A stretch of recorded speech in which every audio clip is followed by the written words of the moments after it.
Welcome to the CXR channel, our premier podcast for talent acquisition and talent management. Listen in as the CXR community discusses a wide range of topics focused on attracting, engaging, and retaining the best talent. We're glad you're here. I want to welcome everybody to CXR's Expertise. I'm Chris White, president of Career Crossroads, and I am bringing to you a new segment of our podcast that sits us down for just a few moments with industry leaders to really talk about some of their biggest victories, their career challenges, and hands-on how-to sessions.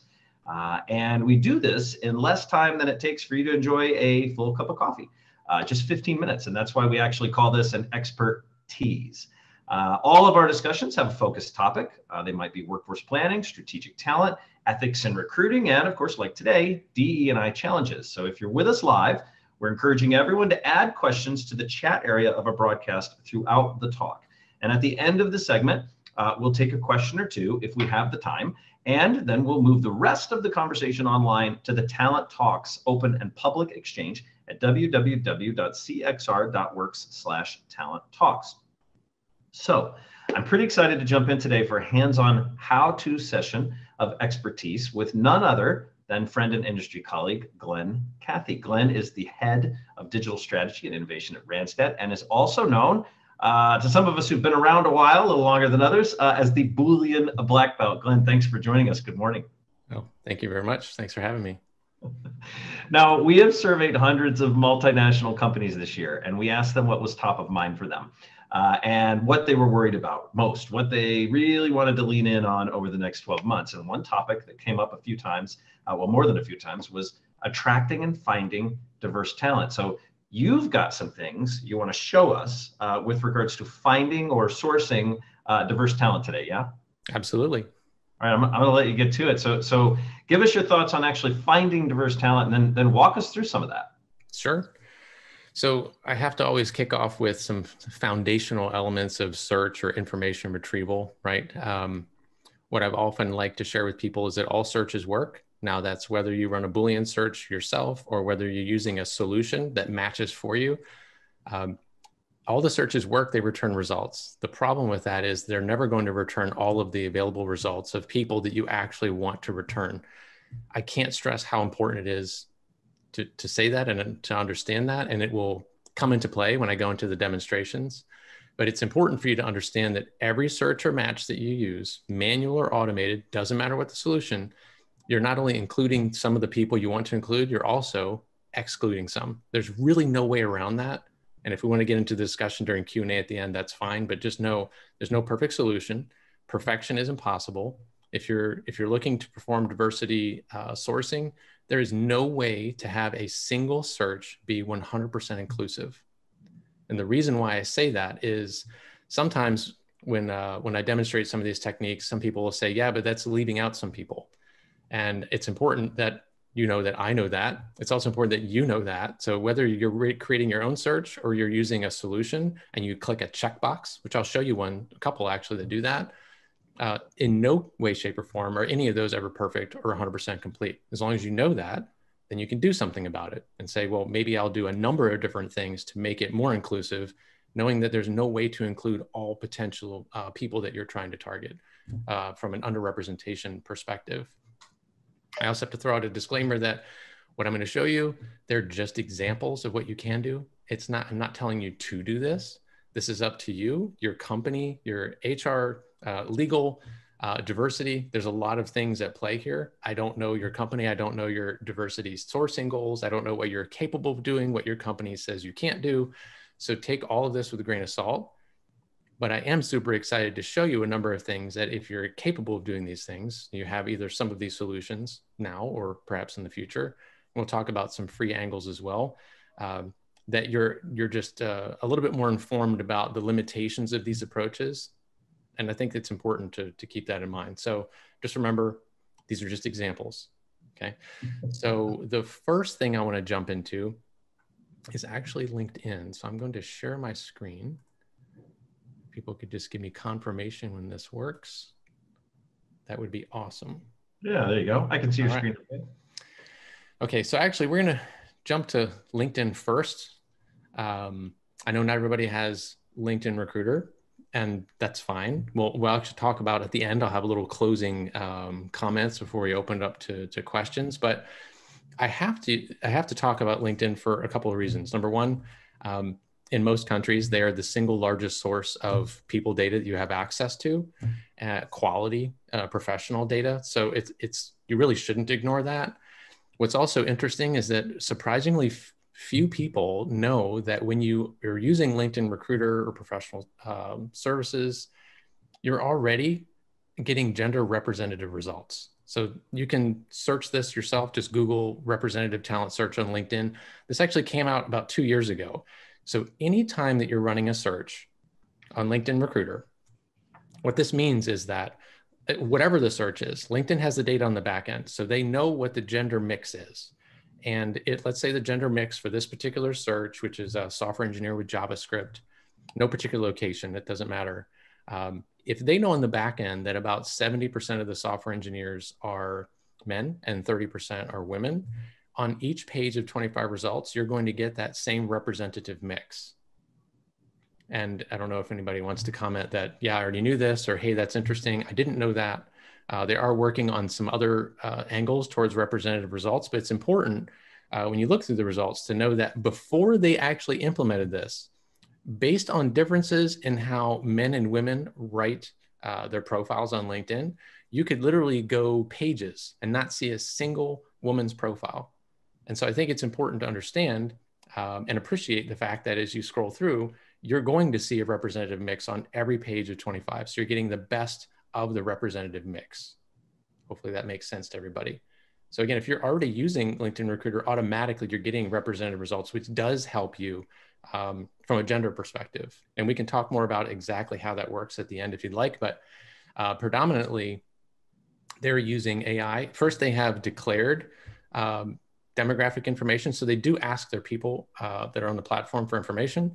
If somebody doesn't provide it, they use artificial intelligence to essentially infer gender. And they have a high confidence interval for male, female. They also have people that they're not sure. And so they're always going to have a representative mix of those people as well. So if there's 10% uncertain, you're going to get 10% uncertain on each page. So important to understand that. Now, getting into the search of things on LinkedIn, this is something that I've talked about, I would say back in, let's see if I can get this tab open real quick. All right, you guys can see this doc? Mm-hmm. All right, so about a long time ago, 2012, was the first time that I actually thought about how can I perform a diversity sourcing for a LinkedIn Talent Connect audience. Now, what I'm showing you here will actually work on any search engine that allows you to run relatively large queries. Okay, so all I've done is used one of my best friends, it's my second best friend in Boolean search, is the OR.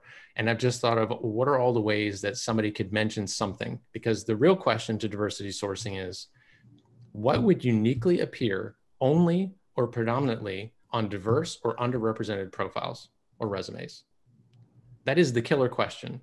That's what started it all, honestly, for me. And it's a question you all can ask yourself. And then no one has answered it fully, right? There's still unexplored territory of what are other good ways of finding people based on terms that would probably either only or predominantly exist on their profile. So when it comes to gender, one of the things that I'd thrown out there before was women's colleges, and I've already created a list of all of them. You can look up sororities, you can look up African-American sororities and fraternities. You can go to professional organizations. So the list goes on. And believe it or not, you may see the size of some of these searches. And if you've ever seen me talk about these before, you might say, okay, I knew that you could do that, but I guarantee you there's some people on this call that had no idea that you could actually run these types of searches within LinkedIn Recruiter. And again, there are some other ATSs that, depending on configuration, you may be able to stuff these searches in. As long as you can, they will run as well. And you're essentially looking to try to return people who are highly likely to be within that underrepresented group that you're focusing on from a diversity and inclusion perspective. And these are things that we can provide to you, after today's session, like a complete list of all of the historically Black colleges and universities. There's really no limit to the answer to the question that I posed a few minutes ago, right? Which is, what would uniquely be present on these persons' profiles? This is one that some of you may have come across at some point. I did initially throw this out there, I think in 2012. Went out there, looked at the most common female names in the United States. It's government data. And I compiled it over multiple decades, deduped it, and I came up with 417 names. And I'll show you some of these at work. Yeah, because some of these are pretty massive. If you're looking at the screen, these are some incredible and complicated looking, maybe even intimidating for those who are not a black belt. Boolean. Yeah, and they do look like that, but the reality is they are very simple. I can show you very quickly how to put them together as well. But just to show you, this is a saved search for the top 800 Hispanic names. And I just put them in the last name field. And the last name field was able to handle all 800 terms. So all you have to do in this case is add a few other, whatever else you're looking for. And again, I don't know what your goal is, but if you were looking at Hispanic population for underrepresentation, this is an easy way to do it. Now, does this include everyone? Absolutely not. I mentioned that before, but it does include many millions of people. When you do this for the female first name search, keep in mind, I totally recognize that it can never include all women because it's impossible. You'd have to have the name of every person that exists on the platform and search for that. But you can get over 50 million results just from a single search from on a first name basis. And Glenn, the question may seem kind of silly, but where are you getting the list of names? Because I remember way back in the day when I was doing sourcing and building Boolean strings, nowhere near as complicated as this. I was buying baby book names.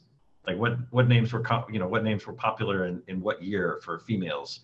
Like where you get. Well, in the US, and I know we might have some global folks on here, and different countries have different resources, but I'm using government sources like census. I'll use a number of different government sources for people that actually are born, your name is registered and they have the math behind the most common names.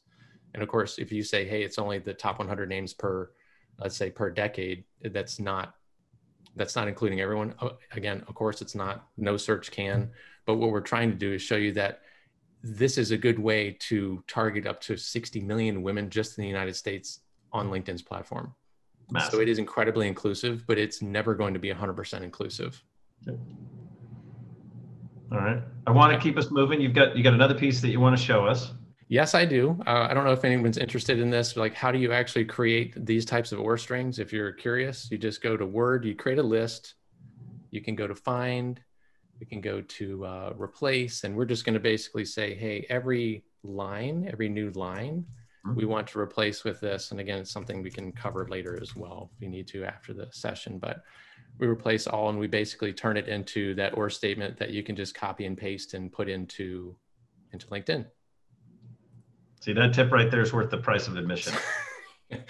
Yes, absolutely. I could share it in the comments as well. So moving on, if you're outside of LinkedIn, there's some other solutions you may be familiar with. I have no affiliation with Seekout other than the fact that I like what they're doing with regard to diversity. And I want to point out that the things that I just showed you manually that I've put together in terms of, let's say, diverse universities, first names, et cetera, companies like Seekout have actually simply done the same thing and have taken it to another level that a human can't do with a basic search. So, all you have to do is check a box and they're inferring things, and you can check multiple tick boxes, and, they're pulling from public information. So it can be really helpful to use these types of searches. But like you may have even seen, there was like one false positive in the first screen that came up. 100% normal.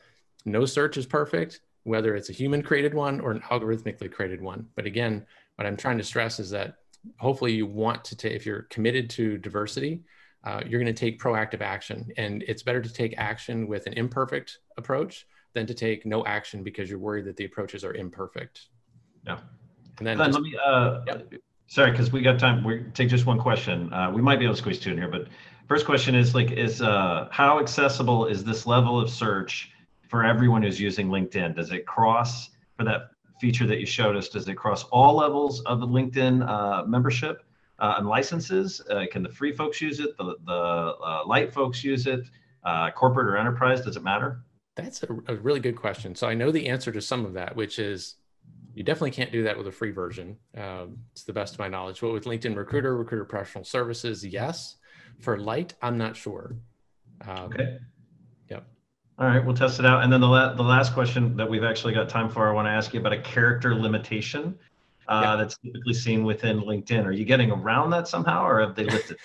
No, I actually don't know exactly what the limit is. I've actually asked LinkedIn. I don't have an answer yet. But as I showed you, I was able to stuff 800 names into the last name field, and it still took it. I'd have to go back and count the characters. If you're all curious, I actually tried to stuff 1,000 names in there, and that kind of broke it. So it's somewhere between the number of characters between 800 and 1,000 names, but you can see it's a relatively large amount. But if I get the information, we'll definitely share it back with the group to make sure that everybody knows. All right, absolutely perfect. Glenn, your time is valuable. We really appreciate that you gave it to us, along with some black belt wisdom today. So thank you so much. No, you're very welcome. Thanks for the time. All right, I want to remind everybody that next week, November 5th, we're going to sit down with Sarah Smart. She is the VP of Global Recruitment at Hilton, and she's going to talk to us about the hardest thing she's ever had to do as a leader, and that is mass furloughs done recently during the pandemic. What her team went through, lessons learned, and really, I think a little bit emotionally, how it impacted her both as a leader and an individual. Toughest thing she says she's ever had to do. So I'm really looking forward to that conversation. I hope everybody will come back and join us. Until then, we hope we'll see everyone online at www.cxr.works/talent talks. And we're going to drop some resources and some of the stuff in there from Glenn. And Glenn's going to be in there also. So if you've got some questions and you want to keep picking at that big, beautiful brain of his, he's going to be in there and answer those questions for you. Glenn, thanks again. Oh, you're very welcome. Thanks for having me.